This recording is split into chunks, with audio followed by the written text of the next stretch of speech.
जी नाज़रीन, welcome back from the break. और break में जाने से पहले हम बात कर रहे थे कि 14 मई को जो है वो इलेक्शन होंगे या नहीं, और अगर इलेक्शन नहीं हुए तो फिर मुल्क की सूरत हाल क्या होगी, उस दिन जो है वो क्या सूरत हाल होगी, सुप्रीम कोर्ट के हाथ में क्या है, क्या कुछ होने जा रहा है, बात कर लेते हैं। अख्तर अराइज साहब, अगर इलेक्शन अपने वक्त पे नहीं हुए तो फिर कहा जा रहा है कि आर्टिकल 6 जो है वो लगाया जा सकता है। उस सूरत में वजीर आजम की जो पोजीशन है उनको कितना खतरा हो सकता है? क्या वजीर आजम पे या नून लीग पे जो है वो आर्टिकल 6 अप्लाई हो सकता है? जी बिल्कुल हो सकता है, मगर एक्चुअली कबल अज़ वक्त फिर ये भी बात है, क्योंकि देखिए कानून तो वक्त पे फ़ौरन बदल भी सकता है। हो सकता है एक और तरमीम बिल भी आ जाए और फिर वही पास हो जाए। फयाज़ कायम खानी साहब की मैं जवाब देना चाहूँगा, क्योंकि उन्होंने ऑन एयर एक बात मुझसे पूछी नाम लेकर। बेसिकली ये PTI को जवाब देना चाहिए था। बिलाल साहब अभी उनको रिप्रेजेंट कर रहे थे, मगर इस वक्त वो मौजूद नहीं है। देखिए, मैं किसी पार्टी को रिप्रेजेंट नहीं करता, मगर एक्चुअली बात वही है कि जब एक एग्रेशन की तरफ लेकर जाते हैं, और उन्होंने हमारे जो इमरान खान साहब ने बहुत मोहब्बत करती है आवाम उनके साथ भी, मैं ये नहीं कहता, हालांकि वो मेरा लीडर नहीं है, मगर बात यह है कि उन्होंने क्यों असेंबलियां खाली छोड़ दी, मैदान खाली क्यों छोड़ा, क्यों उन्होंने कौमी असेंबली से जो है इस्तीफे दिए, उसके बाद क्या हुआ। फिर अब जाहिर है कि अगर वो जो हिज़्ब इख्तलाफ की बेंचेस हैं वो हमेशा खाली पड़ी रहती हैं अक्सरियत में। दूसरी तरफ अगर पंजाब असेंबली की और KPK की असेंबली, हो सकता है, देखिए हो सकता है, उसमें कोई ऐसी बात नहीं है, वो हो सकता है। पार्लियामेंट में वो मौजूद नहीं है तो इसका ये मतलब थोड़ी कि हम नहीं होगा। वो रोलिंग कानून के तहत है, अपोजिशन मौजूद है, अपोजिशन मौजूद है, हो सकता है। जी जी जी जी जी बिल्कुल बिल्कुल बिल्कुल, मैं समझ रही हूं। मैदान खाली छोड़ने की बात की जा रही है KPK के अंदर या पंजाब असेंबली के अंदर, उन्होंने क्यों डिसॉल्व की, ये जो है फयाज भाई का क्वेश्चन था, और बिल्कुल सही था। क्योंकि वही बात है कि जब इतनी ज्यादा एग्रेशन आ जाता है और चाहते हैं कि बस फौरन सब कुछ हो जाए, तो ये जो रवैया है ये वाकई नामुनासिब, मुझे मेरी राय है, बीइंग ए न्यूट्रल जो है, एक सबके लिए मैं एक खैरख्वाही की एक बात करूंगा, तो ये वाकई सही नहीं किया। अब ना करने की वजह से क्या हुआ, पंजाब में फिर क्या हुआ, ये सारा मामला बिगड़ा ही तब है। और अगर ये इसको सही तरीके से लेके चलते तो देखते कि क्या होता है। वैसे भी हम इमरान खान साहब जो है जब इलेक्ट हो गए थे, जल्द से जुलूस करते थे, कंटेनर की सियासत करते थे, असेंबली में उनकी अटेंडेंस कम रही है, और फिर वो भी जल्द से उस दौरान भी करते रहे और बाद में भी करते रहे। वो ठीक है, एक अवामी बहुत मोहब्बत करती है, पूरी दुनिया के वो हीरो रहे हैं। जब उन्होंने वर्ल्ड कप जीता, एक पॉपुलैरिटी का ग्राफ हाई है, तो वो हमेशा स्टेडियम ही समझते हैं कि शायद ये बहुत बड़ा स्टेडियम है और पूरी दुनिया क्राउड है, और फिर वो बात करने। तो असेंबली के मामलात कुछ जो है उनकी एडवाइजरी शायद इतनी बेहतर नहीं थी, जिसकी वजह से कुछ गलतियां उनसे हो गई हैं। हालांकि आज भी वो मोस्ट पॉपुलर लीडर है, आज भी वो पॉपुलरिटी है, और इलेक्शन होगा तो वो अच्छे वोट ले सकते हैं। देखिए, फवाद चौधरी ने खुद तस्लीम किया है, हमसे गलती हो गई है, हमसे गलती हो गई। वजीर आला परवेज इलाही ने इस तोड़ने के दूसरे दिन ही उनकी ऑडियो लीक हुई थी, जिसमें उन्होंने नंगी गालियां बकी थी फवाद चौधरी को। ठीक है, ये अगर पहले गिरफ्तार हो जाता तो ये असेंबली बच जाती। और आज फवाद चौधरी खुद एक्सेप्ट कर रहा है इस चीज को कि हमसे ये गलती हो गई है, हमें नहीं पता था हालात ऐसे हो जाएंगे। अरे भाई, आपने तमाशा बना, आपने क्या तमाशा बना के रखा हुआ है? आपने पाकिस्तान 12 करोड़ लोगों के जो मुंतखब नुमाइंदे थे, आपने उठा के उनको बाहर फेंकवा दिया। ये कौन सा तरीकेकार है? अब जब ये सब कुछ हो गया तो आप इंतजार करो, अब क्यों परेशान हो रहे हो? दूसरा जो बड़ा मसला है, मैं दो जुमले सिर्फ कहूँ, दूसरा 2 जुमले कहूँ कि जो इदारों के खिलाफ जो कैंपेन चलाई गई थी वो भी बहुत बड़ी गलती थी। कि जब आप जिन इदारों के उस पर आप आए, अगर आप खुद कहते रहे हैं कि ठीक है, और उसके बाद फिर आप उन्हीं को जो है बैठ के जो करते हैं, इस तरह की फजूल था मेरा बैठना, मेरे ख्याल में प्रोग्राम में बैठना मुझे अपना फजूल लग रहा है। बात दरअसल ये है कि देखें, वजह ये है कि आपसे रोना क्या है? नहीं, मैं आपको नहीं कह रही, मैं खदीजा को कह रही हूँ। तो बात दरअसल ये है कि देखें, वजह ये है कि खान साहब के पास जब अपनी गवर्नमेंट थी, KPK में भी थी, पंजाब में भी थी, तो उन्हें तोड़ने की ज़रूरत क्या थी? उसकी वजह ये थी कि उन्होंने सूबाई असम्बलियाँ डिज़ोल्व इसलिए की कि वो अपनी सल्तनत खो चुके थे। वो चाहते थे कि मैं जो है ना एज अ प्राइम मिनिस्टर रहूं, तो ऐसा नहीं होता है खान साहब। आपको पार्लियामेंट के उसूल पता होने चाहिए थे। आपको लाजमी नहीं है कि आप PM रहें तो आप मौजूद रहेंगे, और अगर आप अपोजिशन में बैठते हैं तो आपको मसले मसाइल पेश हो जाते हैं। देखें, अपोजिशन में भी वही लोग बैठते हैं जो अवाम से मुंतखब होकर आते हैं और अवाम के लिए वहां आवाज उठाते हैं। मैं समझती हूँ कि वो बहुत ज्यादा बेहतर होते हैं। ये नहीं कि आप अगर वजीर आजम हो या सदर पाकिस्तान आपका है, अभी भी सदर पाकिस्तान उनका मुंशी है, जो कुछ वो एडवाइस कर रहे हैं वही कुछ हो रहा है। तो ऐसा नहीं होता, आपको अपोजिशन में बैठना चाहिए था। आपको किसने कहा था कि आप असेंबली डिसॉल्व कर दें? आपने असेंबली डिसॉल्व इसलिए की कि जनाब फौरन मैं प्रेशराइज करूंगा और ये मेरे प्रेशर में आकर जो है ना बाकी कौमी असेंबली भी डिसॉल्व करेंगे और फौरन इलेक्शन होगा। खान साहब ये क्यों भूल जाते हैं, पीटीआई वाले ये क्यों भूल जाते हैं कि क्या इनकी जो वजह शोहरत है वो सिर्फ चंद महीनों की है? भाई जो अच्छी शोहरत की हामिल पार्टीज होती हैं वो तो जब मर्जी इलेक्शन हो जाए, वो तो जब मर्जी अवाम के पास जाने के लिए तैयार होते हैं। ये कहते हैं बस जी अभी और इसी वक्त सब कुछ हो जाए, हथेली पे सरसों उगा लें तो बहुत जल्दी इनके लिए बेहतर है। इनकी मर्जी के खिलाफ कोई बात हो जाए तो इनका सोशल मीडिया अगलों की माँ बहन एक करके रख देता है। वो नहीं देखता हमारे इदारे क्या हैं और खवातीन कोई है तो उनका भी वो अशर करते हैं। ये चीज गलत है। और जब गलत काम करेंगे, देखिए जो गलत काम करेंगे तो वो सियासतदान नहीं होता, इसके अंदर सियासत है ही नहीं, झूठा है और झूठे शख्स की और मकार शख्स की कोई सियासत नहीं होती। साहिबा मुझे ये बताइएगा, आपने कहा कि शायद मेरे प्रोग्राम में बैठना फजूल है, ऐसा नहीं है। बिल्कुल ऐसा ही है। आप मेरे लिए काबिल एहतराम है। जाहिर सी बात है, वो आपको पता है कि वहां से वो भी बात कर रहे थे और मैं बिल्कुल आप ही का पॉइंट लेने के लिए आ रही थी। मेरा सवाल आपसे यह है कि पीडीएम को जो है वो 1 साल हो चुका है, पीडीएम ने अवाम को क्या रिलीफ दिया है अब तक? देखिए मेरी बात सुने, अवाम को रिलीफ देने के लिए जद्दोजहद में लगे पड़े हैं। आप मुझे बताएं, खान साहब के अपने अल्फाज हैं कि मैं इनके लिए बारूदी सुरंगें बिछाकर जा रहा हूं, और बारूदी सुरंगें तो बिछाई ना। आप माशाल्लाह पढ़ी लिखी हैं, क्या आप नहीं समझती हो? अख्तर भाई नहीं जानते हैं, मैं नहीं जानती हूं, क्या 22 करोड़ अवाम नहीं जानते जो खान साहब इस मुल्क का सत्यानाश करके गए? देखिए जहां जहां उन्होंने अपने ममालिक, जो दोस्त ममालिक है, उनसे जो तरीकाकार अपनाया, लेन देन का ममालिक का होता है ना, तो वहां पे मिस कमिटमेंट की। IMF से वैसे तो कहते थे मैं चला जाऊंगा तो खुदकुशी कर लूं तो बेहतर है, खुदकुशी तो वो कर नहीं सकते क्योंकि झूठा इंसान है। बात दरअसल ये कि IMF से भी उन्होंने मिस कमिटमेंट की और जिसका खुमियाजा मुल्क भुगत रहा है, जिसका खुमियाजा अवाम भुगत रही है। तो पीडीएम वाले मुझे बताएं, तमाम सियासी जमातें क्या चाहती हैं कि वो अवाम के अंदर जो है ना अपनी पॉपुलैरिटी को खराब करें? कभी भी नहीं चाहेंगी ना। तो ये सब कुछ जो हो रहा है वो अवाम के और मुल्क के मुफाद के लिए। समझती कि इमरान खान की दौर हुकूमत में और अब जो हुकूमत है उसमें काफी फर्क आ गया है, बेरोजगारी में, महंगाई में, मतलब ये हुकूमत जो काफी टफ टाइम दे रही है। मैंने आपसे कहा कि बिल्कुल फर्क है, वाजे फर्क है। हम समझते हैं कि महंगाई है, लेकिन ये जो कुछ भी कांटे बिछा के गए, जो कुछ भी बम लगा के गए, सुरंगे बिछा के गए, ये सारा फितनागिरी खान साहब की थी। उन्हें पता था कि मुझसे नहीं चल रहा मुल्क, मुझसे गवर्नमेंट नहीं चल रही है, जो गवर्नमेंट आएगी उसके साथ मुझे ये कुछ करना है। और कोई भी सियासतदान खुद से समंदर में नहीं डूबना चाहता। बिलावल साहब ने तो पार्लियामेंट में कहा था, जब वोट ऑफ नो कॉन्फिडेंस की तहरीक हुई तो बिलावल साहब ने कहा था कि वेलकम टू पुराना पाकिस्तान। बिल्कुल, हम अभी भी कह रहे हैं। देखिए जो नया पाकिस्तान का नारा लगाते थे वो हम सबके सामने कि नए पाकिस्तान को उन्होंने क्या असर किया। बिल्कुल हम कहते हैं, वेलकम करते हैं पुराने पाकिस्तान को। अब आप देखें कि टाइम पीरियड मिलेगा, इंशाल्लाह चीजें बेहतरी की तरफ जाएंगी। और ये कहते हैं ना कि जी, जैसे बिलाल से अपने कहा कि जी पाकिस्तान पीपल्स पार्टी पंजाब से गई, मेरे भाई पंजाब से गई, आपको ये कहते हुए शर्म आनी चाहिए कि आपको मुल्तान के अंदर इबरतनाक शिकस्त पाकिस्तान पीपल्स पार्टी के कैंडिडेट ने दी। आपकी गवर्नमेंट के अंदर जो है ना, जहां हमारा 5000 का कैंडिडेट ले रहा था वोट, वो 35 हजार पे आ गया। तो आपको समझ में नहीं आती है। आप आए ना इलेक्शन में, आपको पता जाएगा पाकिस्तान पीपल्स पार्टी के जो कैंडिडेट आएंगे और अवाम आपका हशर क्या करती है।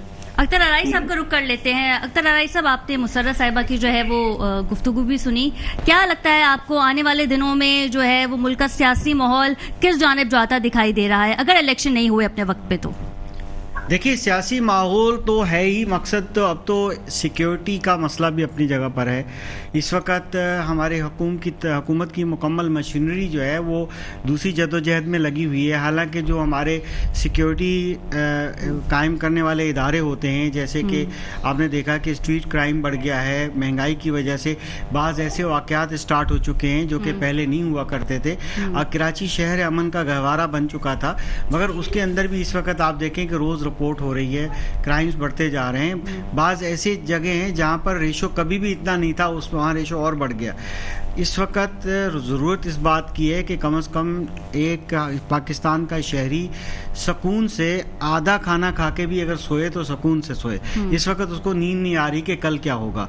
अब ऐसे इम्कानात भी हैं बाज़-औक़ात कि ये हमारी सियासी लीडरान की आपस में उसकी वजह से कारकुनान भी जो है बाज़ जगह पर जो है एक दूसरे के सामने आ जाते हैं, और खुदा न करे कि ऐसा वक्त आ जाए कि खुदा न खास्ता जो है हाथापाई हो जाए और ये किसी और चीज़ का रंग पकड़ ले। तो इस तरह की गर्मा गर्मी नहीं होनी चाहिए। सब्र का जो है हाथ सब्र करके रखना चाहिए, और हमारे लीडरों को ये चाहिए कि एग्रेशन पैदा ना करें, अपने कारकुनान को जो ठंडा रखें और पुरअमन एनवायरनमेंट करें। वोटर समझदार हो गया है, पहले वाला वोटर नहीं था। सोशल मीडिया भी है, उसका मिसयूज़ भी समझता है, उसका अच्छा यूज़ भी वोटर समझता है। लिहाजा आपके रवैयों से ये लगेगा कि लीडरशिप कैसी है, लीडरशिप कैसे बात करती है, हमारा फ्यूचर जो है, हमारी आने वाली हुकूमतें जो है किन लीडरान के हाथ में होनी चाहिए, को कौन से अहल लोग हैं। तो लिहाजा आप पूरी आवाम को लेकर चलें, अपने कारकुनान को लेकर चलें, हमें अमन का गहवारा बनाएं, बेरोजगारी को ख़त्म करें। मुसर्रत साहिबा का रुख कर लेते हैं। ये सबसे इम्पोर्टेंट इस वक्त है। मुसर्रत साहिबा, सुप्रीम कोर्ट ने जो डेट अनाउंस की थी इलेक्शन की, उस पर पीडीएम जो है वो तैयार नहीं है। आपको क्या लगता है कि क्या कुछ जो है वो आने वाले दिनों में होगा? साथ ही साथ जब हम बात करते हैं आइन और कानून की, तो आज जो कुछ हुआ वो भी हमें मालूम है। आज़ाद कश्मीर के वज़ीर आज़म को जो है वो नाअहल कर दिया, इस पर भी ज़रा कुछ कहिएगा। देखिए, ये जज साहिबान ने, जुडिशरी ने ये फैसला दिया है, तो मैं समझती हूँ कि वो खुद बेहतर अंदाज से कह सकते हैं। हम जुडिशरी के अंदर, हम किसी इदारे के अंदर कोई तनकीद नहीं कर सकते कि क्यों किया। यकीनन अगर उन्होंने गलतियां की हैं तो उसकी उनको सजा मिली है। बात दरअसल ये है कि देखें, जहां तक देखें कमीशन को भेज दिया गया, जो एक बनाया गया है कि जी किसने पैसे देने हैं, जो कुछ करना है, तो जब देखें बालातर पार्लियामेंट के अंदर अगर कानून बनते हैं और कानून अगर बनाया गया है, और ये चीज़ तो खुद चीफ जस्टिस और पाकिस्तान ने भी कही है कि तमाम पॉलिटिकल जो सियासतदान है, तमाम पॉलिटिकल लीडर्स हैं, वो मिल बैठकर कोई भी सोल्यूशन निकालें, इस मसले का हल निकालें। तो अगर मसले का हल निकलता है, और मैं समझती हूँ कि मेरे तो लीडर ने कहा है कि मिल बैठकर बात करें, और अच्छी बात है कि खान साहब भी को भी अकल आई और वो भी इस तरफ सोच रहे हैं कि बात करनी चाहिए बैठकर। अगर मिल बैठकर बात होती है और हल बेहतर अंदाज में निकल आता है, तो मैं नहीं समझती हूँ कि आमने सामने का और पाकिस्तान का सोचते हुए एक टेबल पे बैठे और उसके मसले का हल निकालें। फयाज साहब का रुख कर लेते हैं। फयाज साहब, क्या लगता है आपको कि पीडीएम की हुकूमत जो है वो इमरान खान से बैकडोर पे मुज़ाकरात कर रही है? इमरान खान आने वाले दिनों में पीडीएम से जो है वो बातचीत करेंगे, उनके लिए ज्यादा बेहतर रहेगा? देखिए खदीजा, ये तो अब कोई ओपन सीक्रेट है, कोई खास बात छुपी हुई नहीं है। ख्वाजा आसिफ ने भी बोला है कि हमारे दो चार दफा राब्ते हुए हैं, ने भी बोला है, पीटीआई की तरफ से बोला गया है, हमारे रास्ते हुए हैं, मिले हैं, ठीक है ना। ये सीक्रेट है।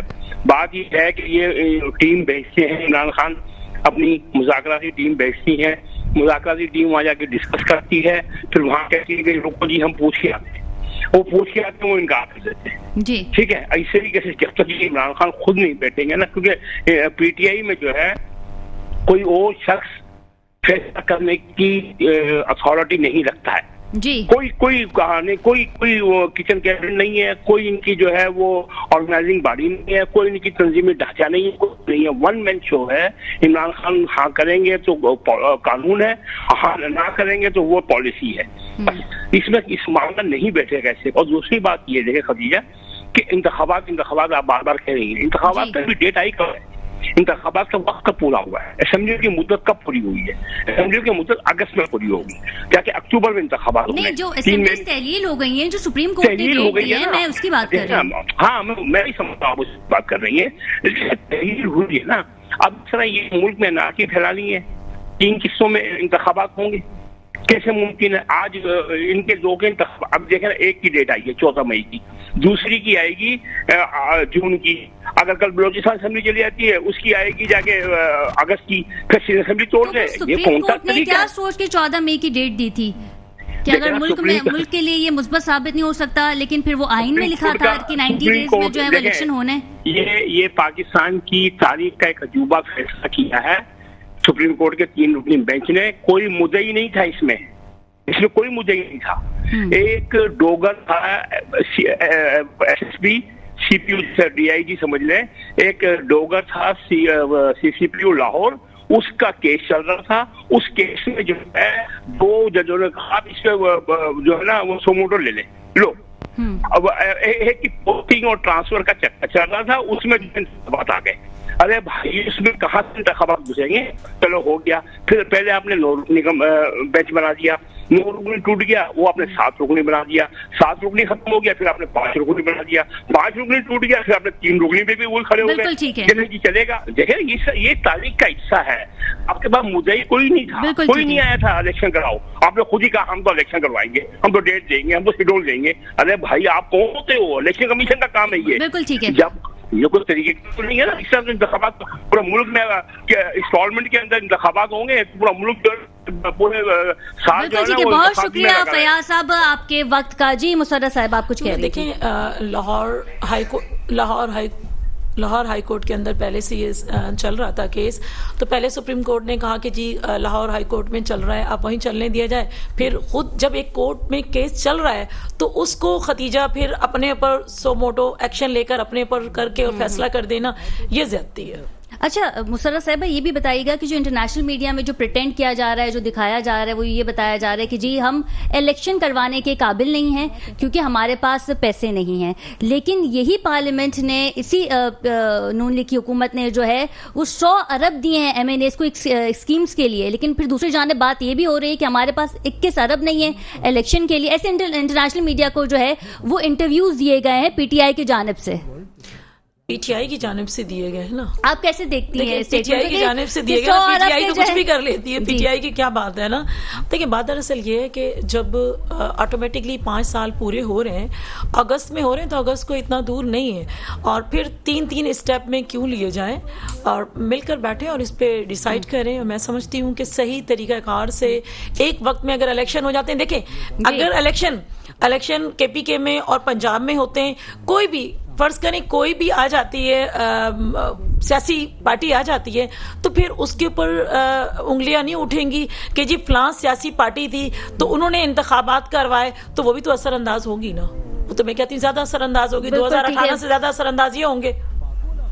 अख्तर साहब क्या कहेंगे? तमाम गुफ्तगू देखिए 66% पाकिस्तानी जो है उनको इस बात से सरोकार नहीं है कि हमें कौन सी सियासी पार्टी डिलीवर करेगी। 33% जो वोट देने जाते हैं या किसी के कारकुन होते हैं वो एक अलग बात है, मगर अब एक्चुअल में डिलीवर करें। आप बैठें, आप बजट PTI को मैं एडवाइस करूंगा, रिक्वेस्ट करूंगा कि अमन कायम कीजिए और आप सियासत कीजिए जैसे होती है। आप किसी की टांग मत खींचिए, आप बजट पेश करने दीजिए। जैसे ये बजट पेश करेंगे ये आया हो जाएंगे, पता चल जाएगा कि कौन वोट लेने वाला है, कौन नेक्स्ट टाइम आने वाला है। ठीक है, बहुत शुक्रिया आपके वक्त का। नाज़रीन, पाकिस्तान की जो सियासी सूरत हाल है उस पर एक शेर जो है वो मैं कहना चाहूंगी, शर्मिंदगी ही शर्मिंदगी है, ये भी कोई जिंदगी है। आपकी मेजबान खतीजा राठौर को इजाजत दीजिए। आपका बहुत शुक्रिया। अल्लाह निगहबान।